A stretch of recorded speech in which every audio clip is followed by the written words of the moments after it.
So, I'm going to be telling you a little bit about general Elder Scrolls Online crafting. This is just a general guide that'll give you the little bit of tidbits about all the different crafts and what's available to you in Elder Scrolls Online. And I'll be making a video on every single individual craft to give you a better grasp of everything individually. So, the first question is, what crafts are there in Elder Scrolls Online? We're going to break it down into two different sections. We have equipment crafts and we have consumable crafts. Under equipment crafts, we have clothing, blacksmithing, and woodworking. We're calling these equipment crafts because you can make armor and weapons from these three different crafts. Also, something to note is that clothing does both your light, your cloth armor, as well as your leatherworking or your medium armor. Under the consumable crafts, we have alchemy, which is for your potions. We have provisioning, which is your cooking craft, and there you're going to cook so you can make some food to give yourself a buff. And we have enchanting. That is what you use. You create glyphs, and then you'll be able to enchant your armor and your weapon. They do not limit how many crafts you can do. You can actually do all the crafts over multiple characters, or you can do all crafts on one character. There's a good reason not to do this, though. You need to use skill points, or invest skill points into your crafts to actually level them up and be able to do bigger, better things with them. Skill points are also what you use to open up abilities and morph them. So you don't want to be spending all your skill points on your crafting on one character, because you'll be left with very little to spend on your abilities and passives so that you can actually be a warrior or whatever you want to be in this game.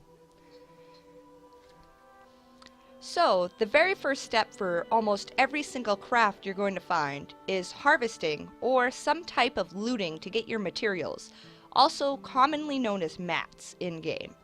So you're going to harvest resource nodes for your enchanting, your clothing, your blacksmithing, and your woodworking crafts. Medium armor for the clothing line is a little bit different, but we'll get back to that. We'll show you for most of the equipment crafts what to look for. You'll see as you run through the world, you'll see different plants. This is crushweed. It is used to create clothing.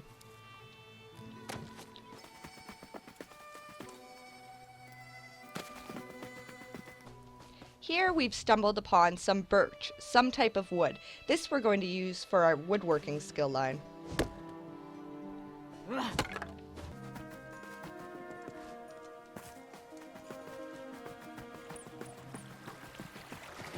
Here we've come across some pure water. We'll be able to use this with alchemy.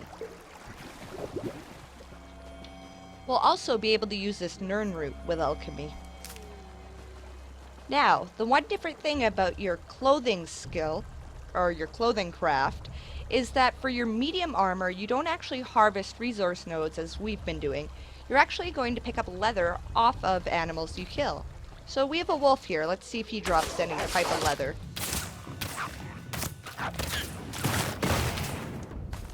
Yep. Oh, no. Oh, yes, he did. He dropped some foul hide, which is just vendor trash. As well, he dropped some top grain hide scraps. So, let's keep looking and see what else we can harvest.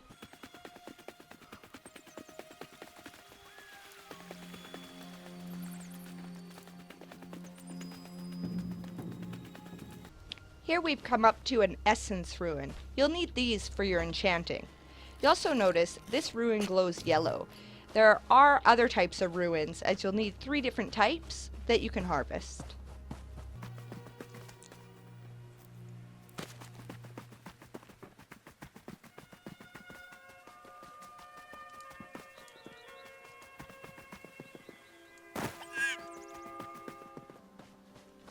Here's some cornflower, also used in alchemy.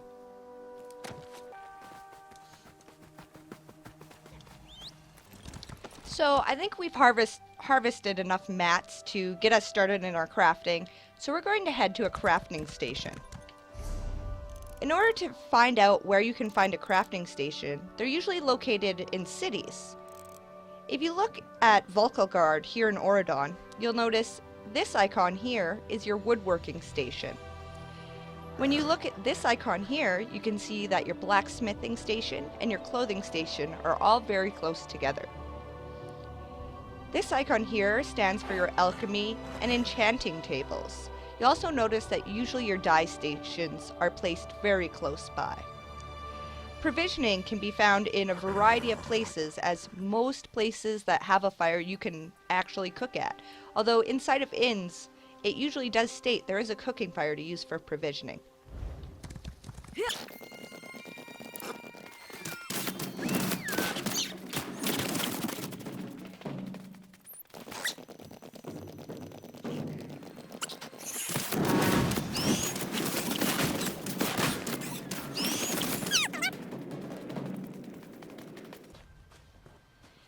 Now we've made it to some equipment crafting stations.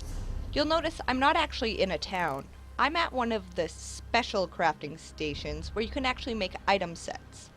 These can be found by finding this icon, or to give you a little bit better view, here's another special crafting station icon.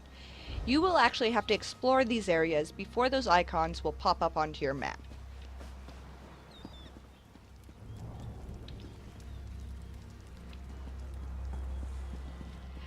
Also, now we're going to look into harvesting or looting things for all the other type of crafting.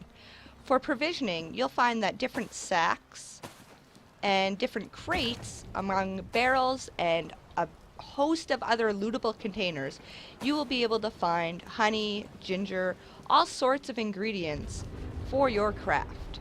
As well, you'll need recipes with provisioning. These can drop off of mobs, as well can be found in furniture. They can be found in other lootable objects, although they're much more common in furniture.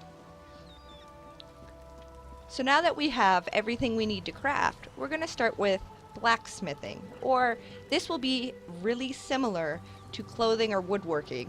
All the same steps apply. When you walk up to a crafting station, start using it and you'll notice your very first tab is Refine. Now, if you've harvested enough different resource nodes, you should have 10 of something, and then you can refine it. But it doesn't look like we do, so let's try a different style. At the clothing station, we harvested enough mats. So you'll see we have 10 raw flax. We'll just press E to put that in, and press R to refine. You cannot craft with raw materials, you need to refine them before you can use them to create anything. Sometimes when you're refining items, you'll find other things, such as trait stones or improvement materials.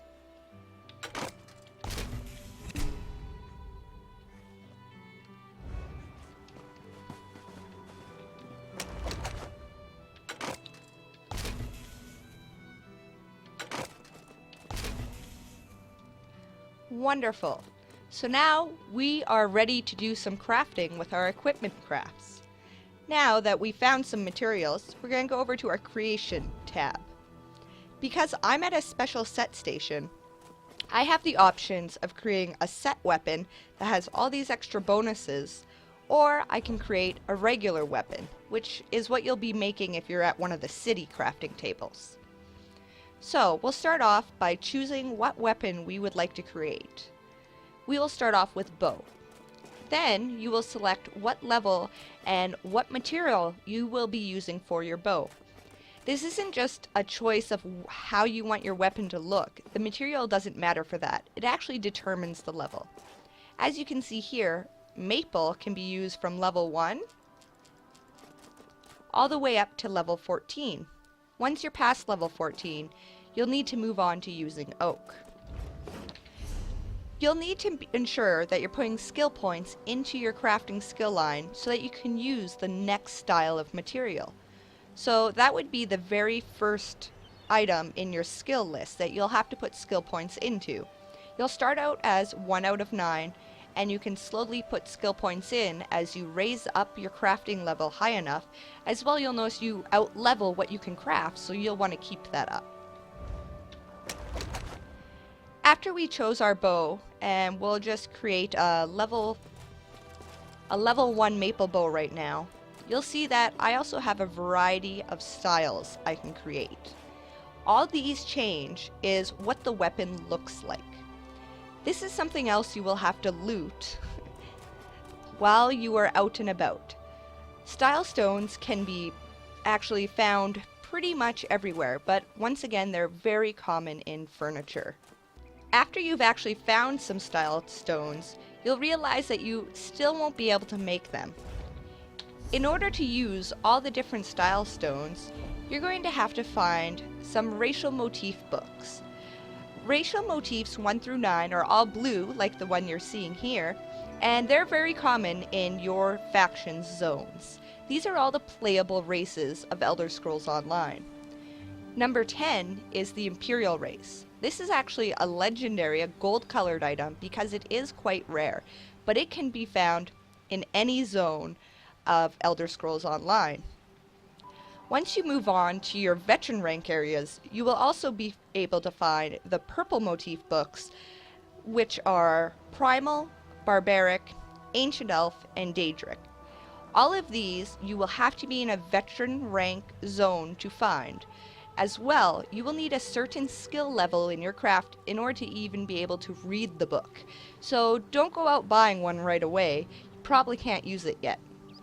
As well, they also release a Dwemer motif book.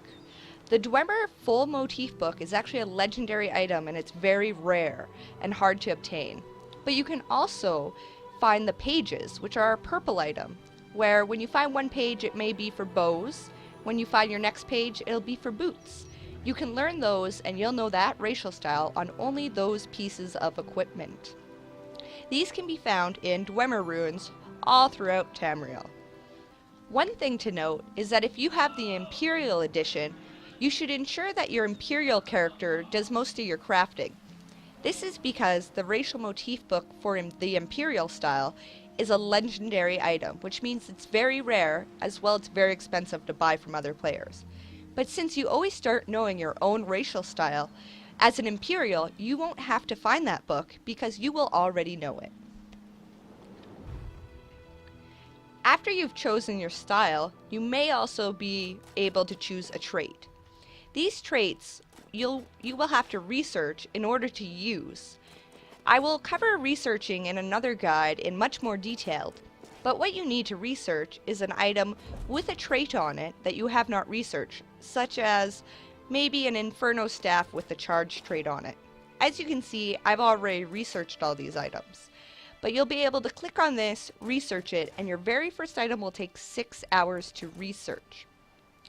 Now, when you learn the charge trait on your Inferno staff, you will not know the charged trait for any other staff. It will only be for the Inferno staff. As well, when you go to research your second trait on the Inferno staff, such as defending, it will take double the time, meaning it's going to take 12 hours.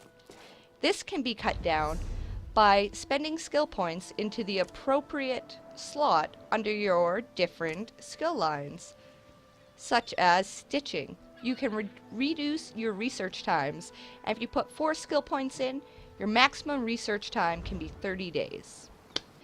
So once you've chosen what type of weapon or armor you want to craft, what level and material you will be using, your racial style if you have options, although you always start knowing your own racial style, and traits if you know any, you can just press R to craft an item. We just created a maple bow.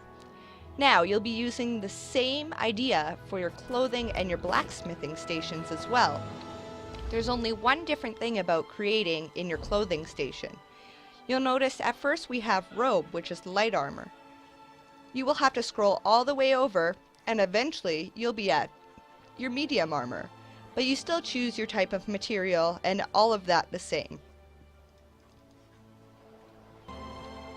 Once you've created a weapon, you'll actually be able to improve that item. So you'll see we have the maple bow we created earlier. And we also chose the improvement tab. You can add that maple bow and you can use pitch or any improvement item for that craft to raise it. Now, you'll notice I can use 1 or 2. using 2 of them gives me 100%. Once again, this is something that you can spend skill points in. You'll be able to put,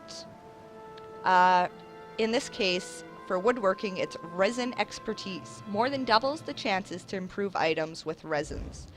So when you first start out, it's going to take you a lot more of each improvement item to actually improve an item with 100% chance. But don't worry, eventually it takes you a lot less.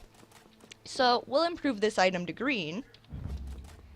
It will always warn you, just in case you forgot to click to 100%. You can take the chance, but just so you know, if the improvement does not work, not only does your item not improve, it actually destroys your item as well. Awesome! Now we have a fine or green maple bow. We can continue to improve this, from green to blue to purple to gold, which is legendary, but we'll leave it as a green bow for now. Another tab available to us in the crafting station is Deconstruct. This is really helpful for improving your crafting skill line. It will give you a lot of inspiration. Inspiration is just a word they use for your experience to help level up your crafting skill. You can deconstruct items that you loot off of mobs, things you pick up off of the floor, or anything you craft. Now, when you deconstruct an item, you will most likely return some items back. So we got one of our pitch back, as well as a piece of sanded maple.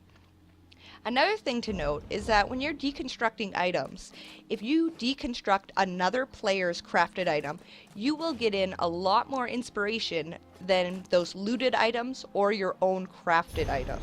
So it's a really good idea if you're trying to level up to craft a whole bunch of things, find a friend who's doing the same, trade all those items, and deconstruct each other's crafted items. So one way that you can actually find recipes to use in provisioning is by stealing. You notice I made sure my eye was hidden, and there's a recipe, so I'm going to steal that. I could also steal some style materials that I'll need for later on, but I have lots already, so I won't bother with those. And we'll just check all the other trunks around us, just in case there's anything good there.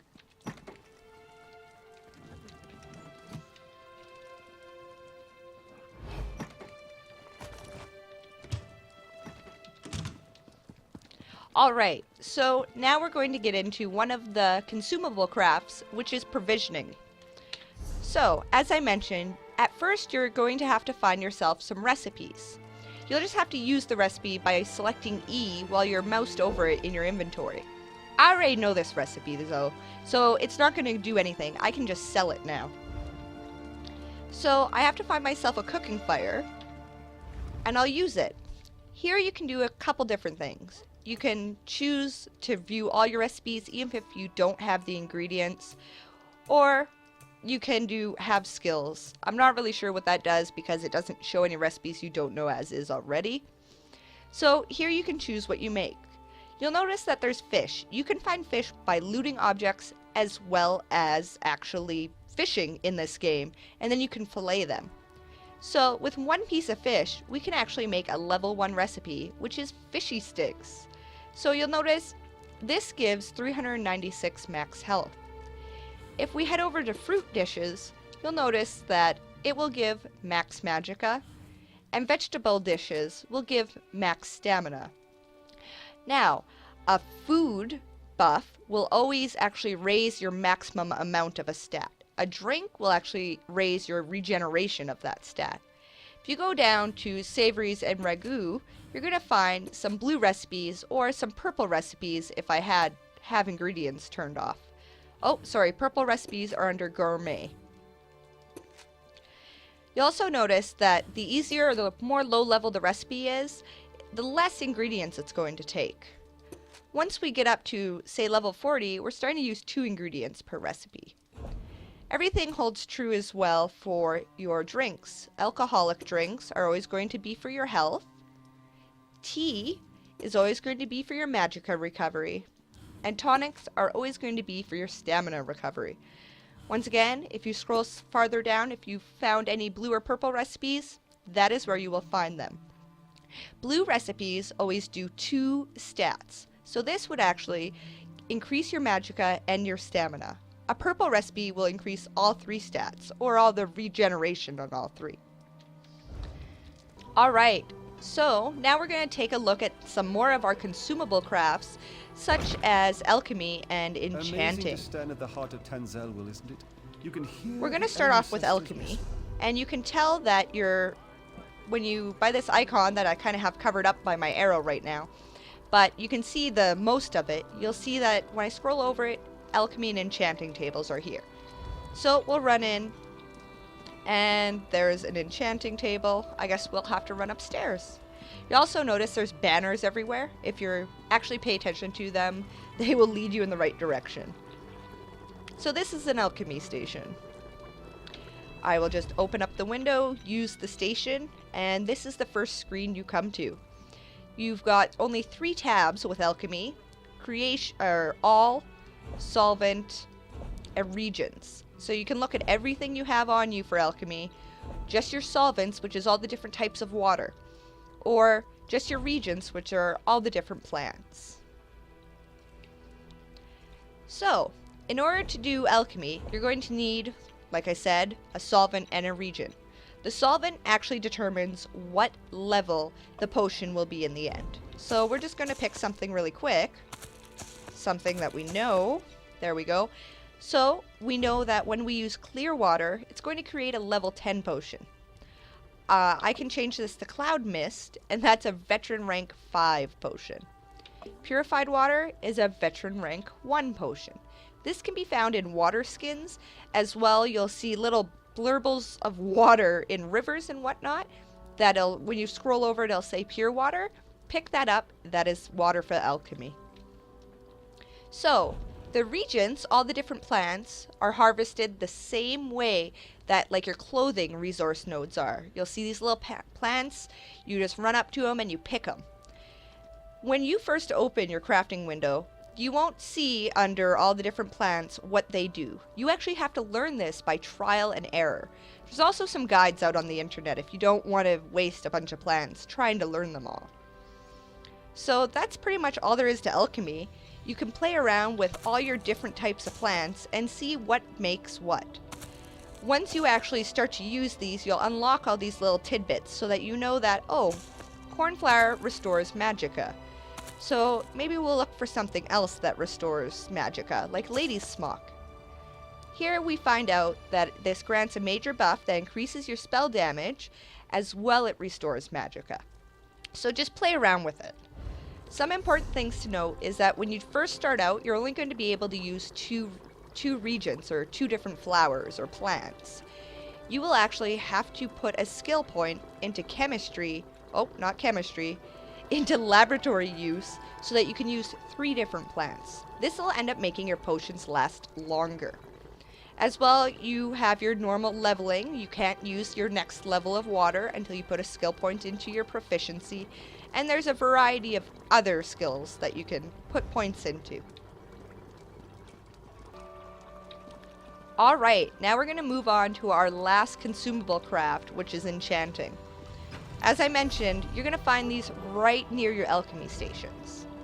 So we'll walk up to an enchanting table, and you'll know when we were out harvesting, we did harvest a ruin. I am also being able to view all the ones I have in my bank. So what you need, you can look at everything you have for enchanting, but in order to make a glyph, you will need a potency ruin, you will need an essence ruin, and you will need an aspect ruin. Now, your aspect ruin just determines what color or what quality your glyph is. So Ta would make a white the lowest quality glyph. Your potency ruin is going to determine your level. And your essence ruin is going to determine what it does. Now, something to note is that there's actually 2 potency ruins for every level gap, because one acts as an additive, one acts as a negative. So I have Jera, which is level 35 to 45, but I also have Rakud, which is level 35 to 45. Now my Rakud adds 530 cold resistance, but my Jera, it actually deals cold damage. So obviously this Dikipa is something to do with frost or cold. At first it won't tell you, like here it says translation frost, here it tells me it's for stamina. It won't tell you that at first, but once you actually use a ruin, you will learn what that ruin does. So you'll see if I change it to Denny, which is for stamina, I can create an armor glyph, which increases my maximum stamina, or if I use the Rakud, which is the same level, it creates a weapon glyph, which actually deals magic damage and restores stamina to me. There are lots of different combinations. You will just need to play around with it. As well, there's guides on all sorts of websites that'll let you know exactly what ruins you need to use to make the glyph you're looking for. So, we're going to make a glyph for apparently we're going to do it for level 35 to 45 for a piece of armor. You can also play around with all your other essence ruins, and we'll see weapon glyphs, another armor glyph, but this one's for health. Another weapon glyph deals cold damage, it's different. So we're going to create level 35 to 45 stamina armor glyph. Once I have everything selected, I'm just going to press R.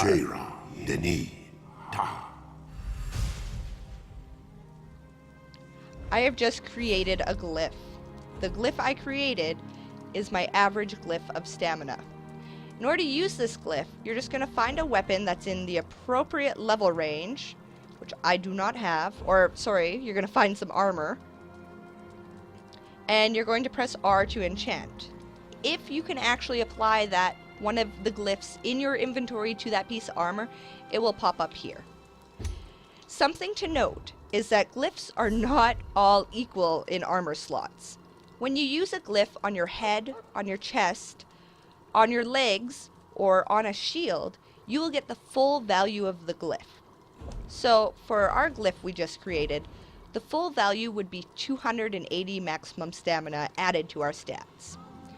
If we go to add that to something like our belt, boots, gloves, or shoulder places, we're actually not going to get 230 stamina. It'll be a lower number. 280 stamina. I'm not sure what it is, but it's probably around the 150 to 200 range. So make sure that your best glyphs go on your large armor slots. Another great way with Elder Scrolls Online to level up your crafting is to do crafting writs. Near the guild halls in your starting cities, you're going to find somebody who can train you how to do some crafting writs. They'll certify you as a crafter. It's a good idea to do that right away. After they certify you, you'll be able to walk up to these boards and pull a quest from them, which will actually be your crafting writ. I've already done so we'll look here. I have an alchemist, blacksmith, clothier, all sorts. I have every single writ that is possible. Alright, so once you have your crafting writ quest, you can open up your quest journal and find out what you need to make. Here I need to make greatswords, sabutons, and gauntlets. So let's make some.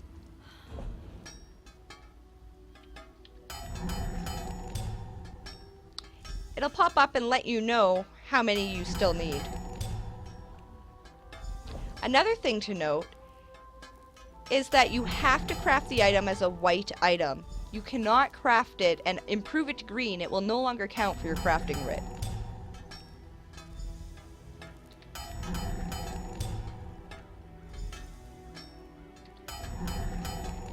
Now, once you've completed all the items, you're going to have to find out where you have to turn them in.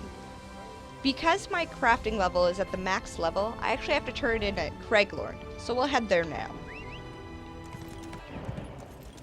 Once you find where you have to hand in your crafting writ, you're just going to place it in the delivery crate. See, here's where you get a very good chunk of inspiration. I would have got 20,000 inspiration, but actually I won't get any because I'm already max level. I also received 604 gold. Nothing shall be wasted. You will also notice if you are an ESO Plus subscriber, that 604 gold turned into 706 because you gained 10% more gold. So, we'll see what we got. Oh, we were too slow. Oh, we did get a blacksmith's crate. Isn't that awesome? So we'll open that up. We got bloodstone, grand repair kits, and an ornate void steel mace. Awesome. Sometimes when you actually open up the crate that they hand back to you, you'll get survey reports.